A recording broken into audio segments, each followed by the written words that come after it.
नमस्कार, बहुत स्वागत है आपका। आप देख रहे हैं भाग्य चक्र और मैं हूं आपके साथ शैलेंद्र पांडे। भाद्रपद महीने का आरंभ होने जा रहा है और आज हम बात करेंगे भाद्रपद के महीने की। ये महीना इतना महत्वपूर्ण क्यों है, इस महीने की खास बातें क्या हैं और इस महीने में किसकी पूजा उपासना करने से कल्याण होगा, इस विषय पर आज बात करेंगे। हम आज बात कर रहे हैं भाद्रपद के महीने के बारे में। तो सबसे पहले जानते हैं कि भाद्रपद का महीना क्या है और इसकी महिमा क्या है।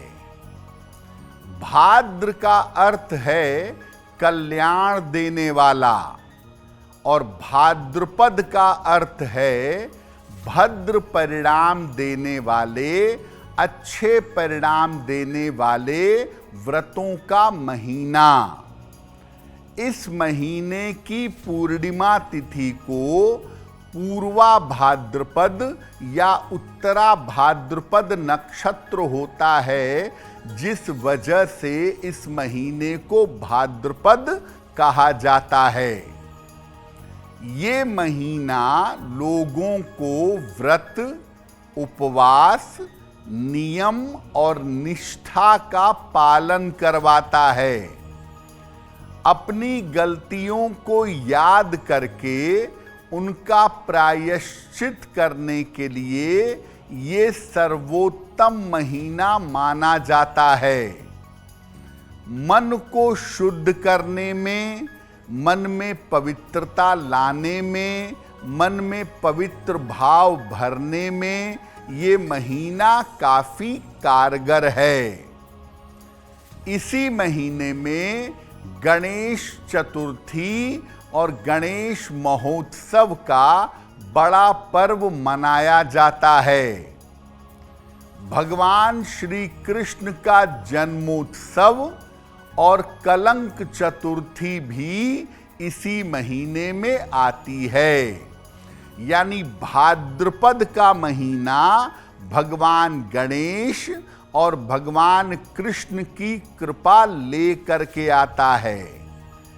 इस बार भाद्रपद का महीना 10 अगस्त से लेकर के 7 सितंबर तक रहेगा और इस समय में आप भगवान कृष्ण और भगवान गणेश की पूजा करेंगे, उससे आपको इनकी कृपा प्राप्त होगी। अब आपको बताते हैं कि भाद्रपद का जो महीना है, इस महीने के नियम क्या हैं और इस महीने की सावधानियां क्या हैं। भाद्रपद के महीने में कच्ची चीजें खाने से परहेज करना चाहिए। खास तौर से जो लोग सलाद खाते हैं या कच्चे फल और सब्जियां खाते हैं, उससे परहेज करें। दही का प्रयोग करना भाद्रपद के महीने में पूरी तरह से वर्जित है। भाद्रपद में दही नहीं खानी चाहिए। भाद्रपद के महीने में ब्लड प्रेशर यानी रक्तचाप बढ़ने की संभावना होती है, जिसका ध्यान बनाए रखना चाहिए। भाद्रपद में दोनों समय शीतल जल से स्नान करना चाहिए ताकि आलस्य दूर हो जाए, क्योंकि भाद्रपद में आलस्य बहुत होता है।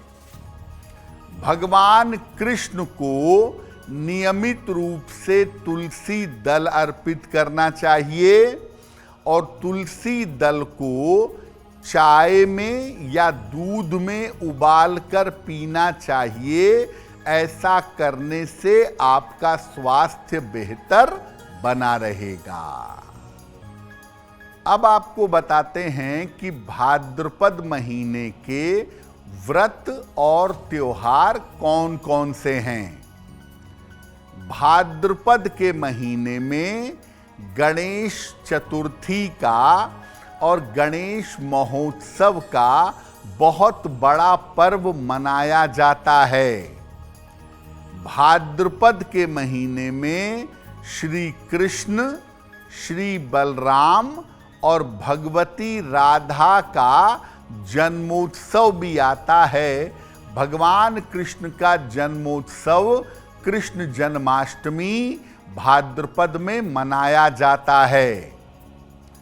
इस महीने में महिलाओं के सौभाग्य का पर्व हरितालिका तीज भी आती है और इसी महीने में अनंत पुण्य प्राप्त करने का पर्व अनंत चतुर्दशी भी मनाया जाता है। कलंक चतुर्दशी भी भाद्रपद में रहती है।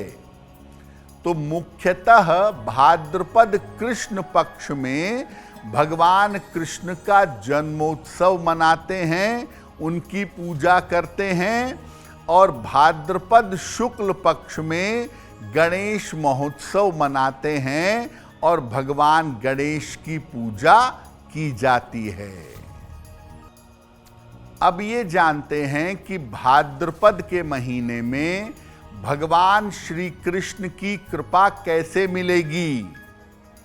देखिए, भाद्रपद के महीने में वैसे तो दही का प्रयोग मना है, लेकिन अगर आप पंचामृत बना करके भगवान कृष्ण को रोज अर्पित करें, पंचामृत से स्नान कराएं और बाद में उसको प्रसाद के रूप में ग्रहण करें तो आपकी तमाम मनोकामनाएं पूरी हो जाएंगी।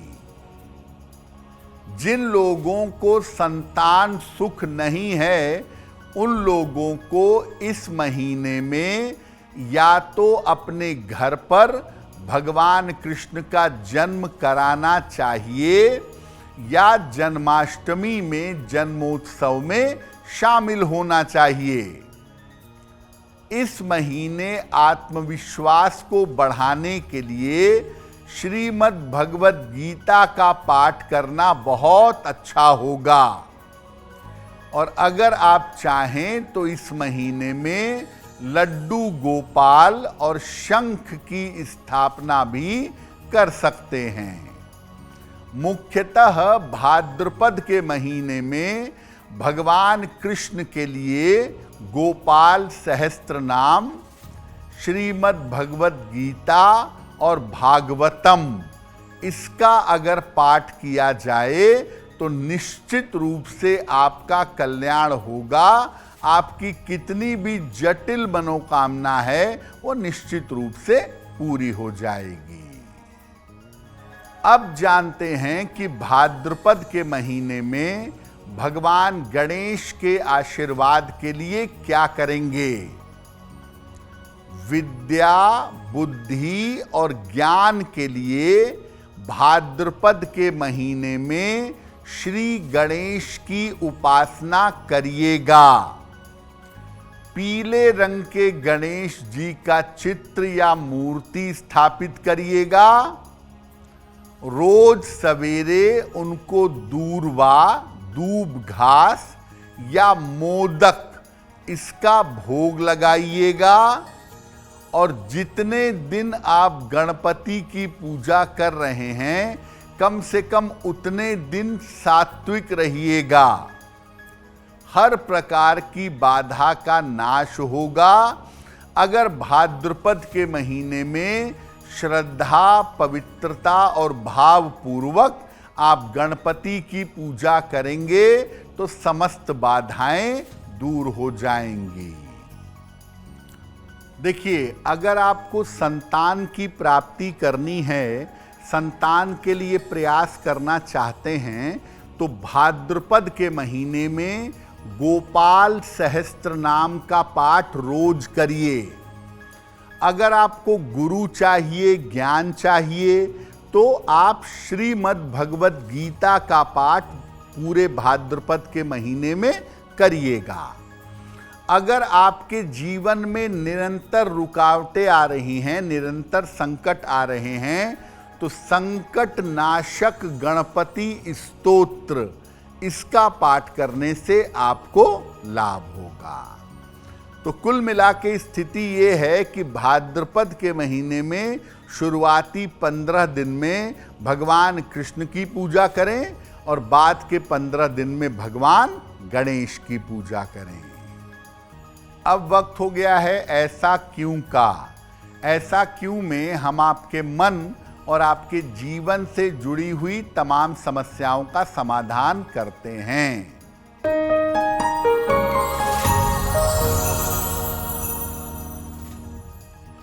जैसा कि आपको पहले बताया कि भाद्रपद के महीने में दही नहीं खानी चाहिए। ऐसा क्यों? देखिए, दही बनती है एक बैक्टीरिया से जिसका नाम है लैक्टोबैसिलस। भाद्रपद के महीने में वो बैक्टीरिया सही से काम नहीं करता, दही जल्दी खराब होती है और भाद्रपद में अगर आप दही खाएंगे तो उसके पचने में समय लगेगा, आपका डाइजेशन बिगड़ जाएगा। इसलिए जहां तक संभव हो अपने स्वास्थ्य को ध्यान में रखते हुए भाद्रपद में दही का प्रयोग ना करें। अगर आप मुझसे जुड़ करके अपनी समस्याओं का समाधान चाहते हैं और चाहते हैं कि आपकी समस्याओं को ज्योतिष के माध्यम से सुलझाया जाए, तो आप हमसे संपर्क कर सकते हैं, जुड़ सकते हैं एस्ट्रो तक पर।